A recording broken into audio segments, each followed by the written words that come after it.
It is such a nice day. I think I'll play TheIsle. I have 30 hours to spare to grow a single Ceratosaurus. Why not? Alright, let's play. I'm really excited for the direction that this game is going in.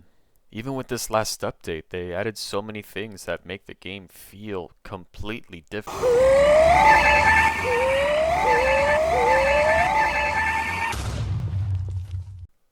Damn it.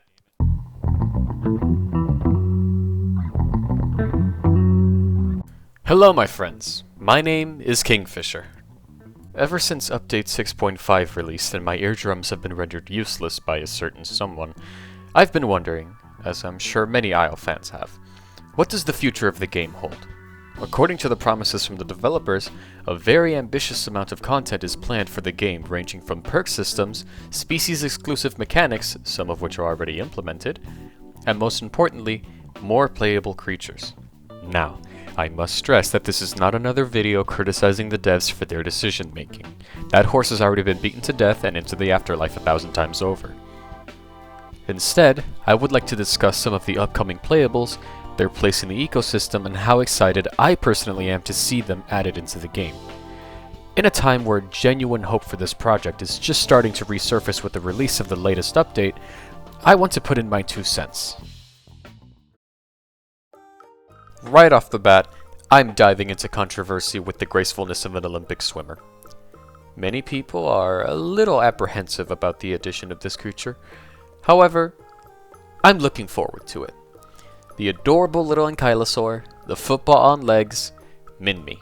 Let me explain myself, I have good reasoning. MinMe is a small herbivorous ankylosaurid who is set to be added God knows when, and will come equipped with the ability to dig burrows, turn itself into a living landmine to get away from predators, and swim. Sounds interesting, right? Well, this doesn't come without its fair share of critiques from the community. The biggest criticism I've heard pitted against this creature is that it does too much. Almost like the devs didn't really know what to do with it, so they just kind of threw everything at it hoping to make it an interesting creature. First of all, its face alone should be enough to add it to the game. Come on. You're gonna say no to this? Secondly, allow me to introduce you to another generalist. One that many of you should be aware of. The raccoon. One of nature's great survivalists.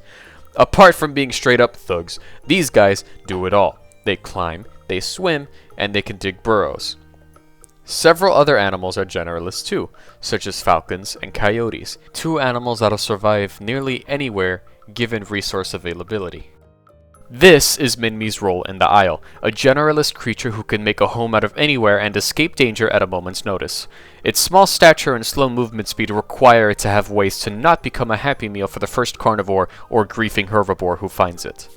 Additionally, it would be great to have a beginner-friendly creature to help ease new players into the unforgiving world of TheIsle. Being as how there seems to be no tutorial level in sight, new players would be able to pick up MinMe, and if they die with it, that's a personal problem. And now, introducing my next most anticipated dinosaur.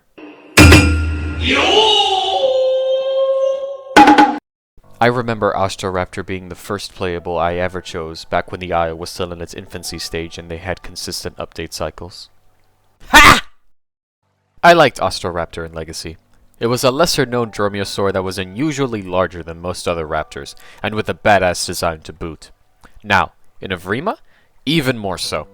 I adore the hair and aesthetic they've elected to go with, and even if its proportions look a little goofy, I think its design is very unique, in the best way possible. They have proposed to us, Episcopor Raptor, who is a proficient swimmer because of his webbed feet, and funny swirling fancy sun eyebrows. Personally, I'm hooked. You get it? Because it eats fish.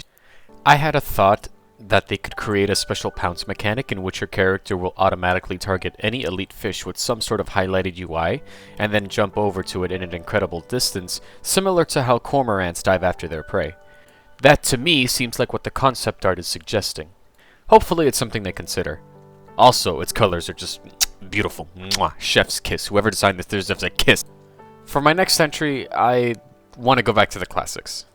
Dilophosaurus. It's a fan favorite, and it's my personal favorite dinosaur since before I could even pronounce its name. But goddamn, just look at it. It's meant to be a completely wicked creature who's so impatient for food it won't even wait until its target is dead to start eating it. I cannot wait for its release in the next update, assuming everything goes well. More importantly, I love that they decided to go for the more scientifically accurate version of the animal, just like in Legacy. I am a little skeptical about how viable its hallucination mechanic is going to be. Judging by the concept art, it seems to be mostly visual, possibly auditory. If anyone knows any further information, feel free to comment. Regardless, it'll be funny to watch a Stegosaurus or a Diablo tripping balls while you're trying to bite it. Now for a big boy, an absolute unit of a creature, Dinosaurs. The idea of a gentle, swamp-roaming giant seems like a necessary addition to Gateway. With the amount of carnivorous semi-aquatic playables coming to the game, such as Spino, Ostro, Suco, and Baryonyx, we'll get to that later. Having an omnivore, especially one the size of Kyrus, would be a great equalizer for that environment. And its design.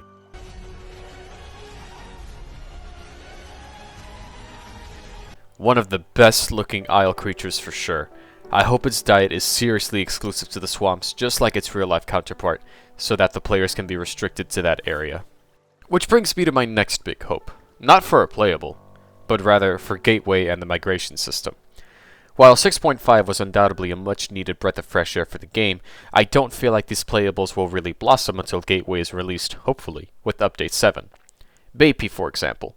Sure, the swamps have grass at the bottom of the lake and sticks littering the riverbed, but that's kind of it. The river systems are too bland, and with only a handful of genuinely interesting waterfalls and aquatic formations scattered throughout Spiro, this playable won't come into itself until the release of underwater logs, kelp forests, and coral reefs.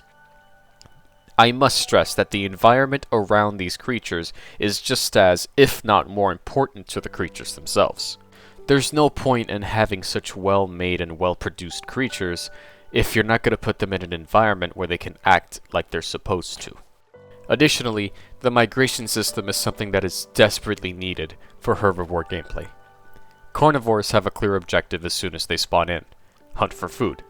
However, herbivore gameplay loop is suffering from a severe lack of depth and variety.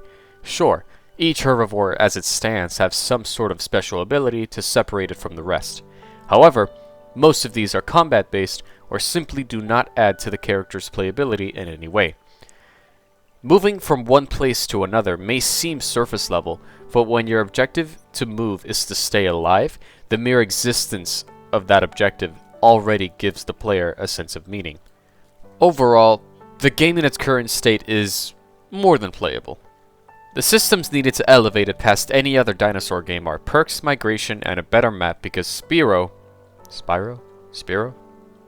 is booty cheeks.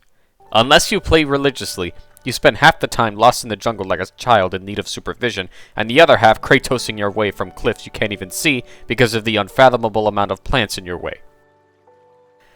I have hope for this game. I really do. Waiting for 6.5 was grueling, and even if the devs are very questionable, they aren't so clueless as to where they think that their community is going to be so forgiving forever.